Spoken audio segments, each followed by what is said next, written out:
आज हम जो निम्नात्मक जो प्रश्न है, वस्तुनिष्ठ प्रश्न है, उसमें अंतर देखेंगे। यानी जो निम्नात्मक प्रश्न परीक्षा है और वस्तुनिष्ठ परीक्षा है उसमें क्या अंतर है, डिफरेंस बिटवीन ऐसे type and objective type question. इधर ये अंतर का आधार, इधर निम्नात्मक प्रश्न या परीक्षा, इधर वस्तुनिष्ठ परीक्षा। ठीक है, सबसे पहले उद्देश्य लेते हैं। देखो इसमें क्या है, ज्ञानात्मक, भावात्मक, क्रियात्मक, तीनों उद्देश्य की प्राप्ति होती है। क्योंकि ज्ञानात्मक यानी बुद्धि का ज्ञान, यानी जितना उसको ज्ञान हो उतना छात्र लिखेगा उसके अंदर, कॉपी के अंदर, निबंध के रूप के अंदर, और अपने जो भाव है वो भी लिख देगा। उसको क्रिया करनी पड़ती है, आपको पूरी कॉपी भरनी है भाई, कुल मिला के 5 इमेज तो भरनी है प्रश्न।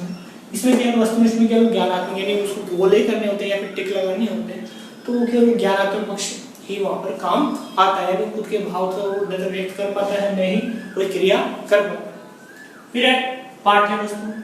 ये पाठ्य वस्तु को व्यापक रूप से संबंध रखता है। कौन? निम्नात्मक परीक्षा। यानी व्यापक रूप से छात्र को बताना पड़ता है, यानी कंटेंट क्या है, यानी जो प्रकरण है उसके बारे में अच्छी तरह समझाना पड़ता है। पर यहाँ पर क्या है, बिल्कुल सूक्ष्म रूप में विश्लेषण किया जाता है, यानी उसकी बारीक से बारीक चीज क्या है वो छात्र को ढूंढकर और वस्तुनिष्ठ प्रश्न के रूप में याद करनी पड़ती है और उत्तर देना पड़ता है। फिर है उत्तर। देखो उत्तर अनुमान से नहीं दिया जाता है, यानी अनुमान से उत्तर देंगे वो अध्यापक कुछ नंबर नहीं देगा।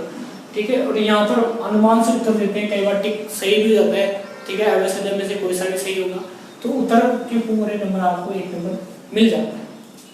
फिर है जांच कार्य। जांच कार्य ज्यादा श्रम और समय लगता है, यानी अध्यापक सुबह बैठता है, शाम तक 10 कॉपी चेक कर पाता है निम्नात्मक परीक्षाओं की, जबकि इसमें कम श्रम और समय लगता है। क्योंकि आजकल तो क्या होमवर्क शीट हो गई, कंप्यूटर में डाला जाता है, उतारा जाता है, या फिर ऑनलाइन एग्जाम होते हैं उनमें तो कंप्यूटर 1 सेकंड बाद बता देगा इतने प्रश्न आपने किए तो इतने सही हो गए। ठीक है, इसमें प्रश्न पत्र निर्माण आसान होता है भाई, 10 प्रश्न बनाने, 10 में से 5 करने। यहाँ पर कठिन होता है क्योंकि आपको 150 प्रश्न बनाने हैं, उसमें भी एल्बस है तो उसके सोच के लिखने होते हैं।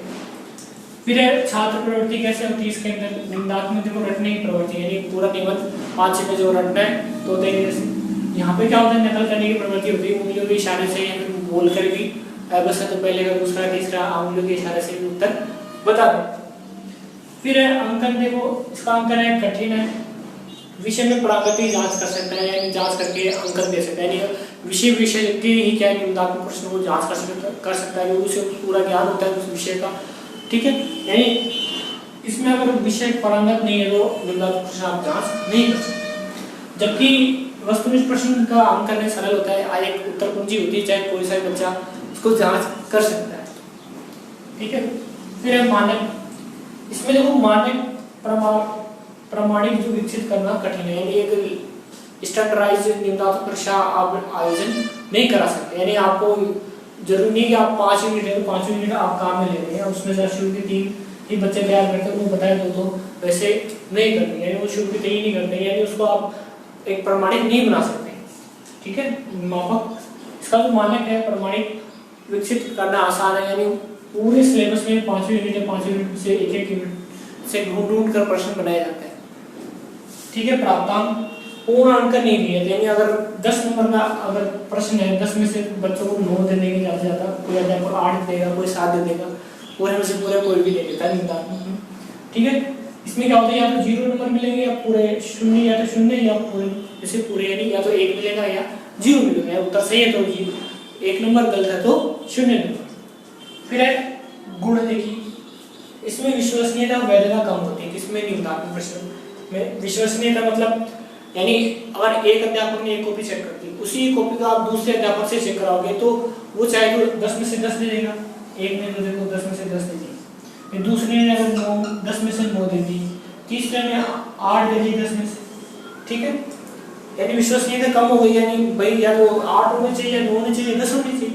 फिर वैधता, आपने परीक्षण बनाया है उसी की वो मापन करेगा, वही क्या हो जाएगा वैध। यानी आपने अगर गुण बताए हैं, गुण पूछे तो अगर छात्र क्या करेंगे दोष भी साथ में बताएंगे तो वहां पर वैधता कम हो गई। यानी आप केवल गुण पूछ रहे हो, छात्र दोष भी साथ में बता रहे हैं, उसको कॉपी भरने में लगे तो वहां पर वैधता कम हो जाती है।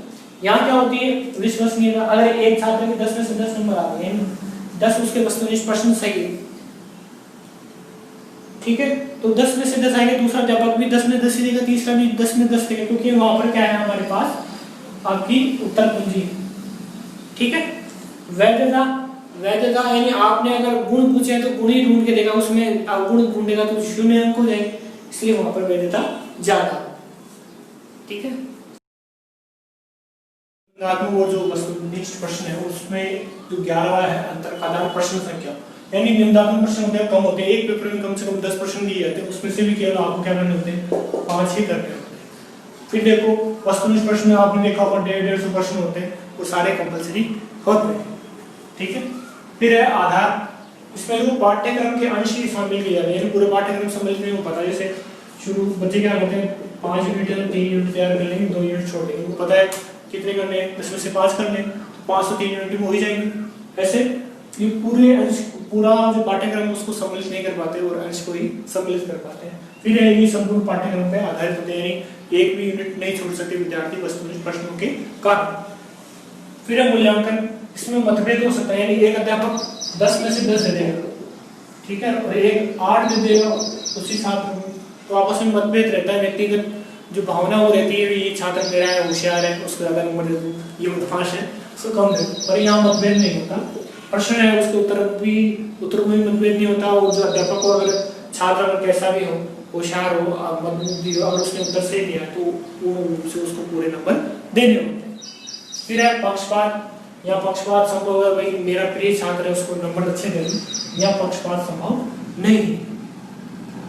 फिर छात्र का विकास है, यहाँ मौलिकता, रचनात्मकता, अभिव्यक्ति, स्वतंत्रता, चिंतन शक्ति का विकास होता है, यानी छात्र अपनी मौलिक बातें लिखता है, रचनात्मक बातें लिखता है, भाई क्या वो अपने मन में सोचता है, अभिव्यक्ति यानी अपनी जो भावनाएं हैं उसको लिखता है, स्वतंत्र रूप से लिखता है, और चिंतन शक्ति का विकास होता है, यानी कई बार जो आलोचना करनी होती है, गुण दोष लिखने पड़ते हैं निम्नात्मक परीक्षा। यहाँ पर किसी भी प्रकार की कोई एक केवल ज्ञानात्मक पक्ष का विकास होता है, या और किसी प्रकार का विकास नहीं होता, क्योंकि उसी या तो गोले करने या टिक लगाने। फिर भाषागत, या सुलेख होना चाहिए आपका, तभी अच्छे नंबर मिलेंगे, भाषा का ज्ञान होना चाहिए, वही कठिन शब्द है, जो पर्यायवाची है, मुहावरे हैं, वो आपको याद होने चाहिए, वाक्य शुद्धि है, शब्द शुद्धि, उसका भी आपको ध्यान रखना होगा, नहीं तो उसके भी नंबर कट जाते हैं। यहाँ कोई सुलेख, भाषा का ज्ञान, शुद्धि आवश्यक नहीं, गोला किया या टिक किया और नंबर मिल गए। ठीक है, हल करने में समय, इसमें समय ज्यादा लगता है, कम से कम कई बार आपको देखा आपने देखा 3-3 घंटे आपको दिए जाते हैं। फिर इसमें समय कम लगता है भाई, और यहाँ क्या होता है कि प्रश्न संख्या ज्यादा होती है, उस हिसाब से आपको 3 घंटे दे सकते हैं। अगर 10 प्रश्न हो इसके अनुसार यहाँ 10 है तो यहाँ भी अगर 10 हो तो यहाँ समय कम ही लगेगा। फिर अभिष्ट उत्तर, इसका कम संभावना रहती है अभिष्ट उत्तर आने की, यानी जरूरी नहीं क्या कई बार अध्यापक है वो मतभेद होता है कि मैं तो वही पक्ष में बताऊंगा, कोई बोलता है मैं तो विपक्ष वाले में हूँ, तो वहां मतभेद होता है, तो जो अभिष्ट उत्तर है वहाँ निम्नात्मक प्रश्नों में कम ही मिलते हैं, और यहाँ क्या है एक उत्तर होगा, अभिष्ट उत्तर होगा तो ही प्रश्न बन पाता है। ठीक है, मतभेद वाले प्रश्न वस्तुनिष्ठ प्रश्नों में रखते ही। ठीक है, फिर संभावित प्रश्न है, पुनरावृत्ति वाले प्रश्नों पर ज्यादा ध्यान देते छात्र, कि जो पुनरावृत्ति जो प्रश्न है उन पर ज्यादा ध्यान देंगे, क्योंकि वो बार बार वही आ रहे तो उन्हें पढ़कर पास हो जाएंगे और अच्छे अंक भी आ जाएंगे। यानी जो संभावित प्रश्न है उन्हीं को छात्र ज्यादा याद करते हैं, पुनरावृत्ति प्रश्नों पर ज्यादा ध्यान देते हैं। और यहाँ पर क्या है, सभी प्रश्नों पर वो ध्यान देते हैं, वही कोई सा प्रश्न कभी भी आ सकता है, वही 150 प्रश्न है, कोई सा प्रश्न आ सकता है। फिर है छात्र स्वास्थ्य, इसमें प्रतिकूल प्रभाव पड़ता है, यानी छात्र को पता है 1 सप्ताह पढ़ लेंगे, निम्नात्मक प्रश्न दिन रात पढ़ के पास हो जाएंगे, तो इस छात्र का जो शरीर है वो कमजोर होता है। ठीक है, और यहाँ पे क्या होता है, छात्र क्या है साल भर से तैयारी करता है, वस्तुनिष्ठ प्रश्नों की नोट्स बनाता है, एक बारीक चीज एक किताब में से लिखता रहता है, तो उसके छात्र को कोई प्रतिकूल प्रभाव नहीं पड़ता। जब परीक्षा आती है वो आराम से आसानी से वस्तुनिष्ठ प्रश्नों को पूर्ण रूप से करके आ जाता है। इन दोनों की जो कमियां हैं अच्छाइयां हैं हमने पहले पढ़ ली है, और कुल मिला के ये है कि एक प्रश्न पत्र के अंदर हम दोनों को शामिल करें, वस्तुनिष्ठ प्रश्नों को भी शामिल करें और निम्नात्मक प्रश्नों को भी शामिल करें, तो इनके जो दोष हैं दोनों के वो दूर हो जाएंगे और दोनों की अच्छाइयां ही एक प्रश्न पत्र में रह जाएंगी।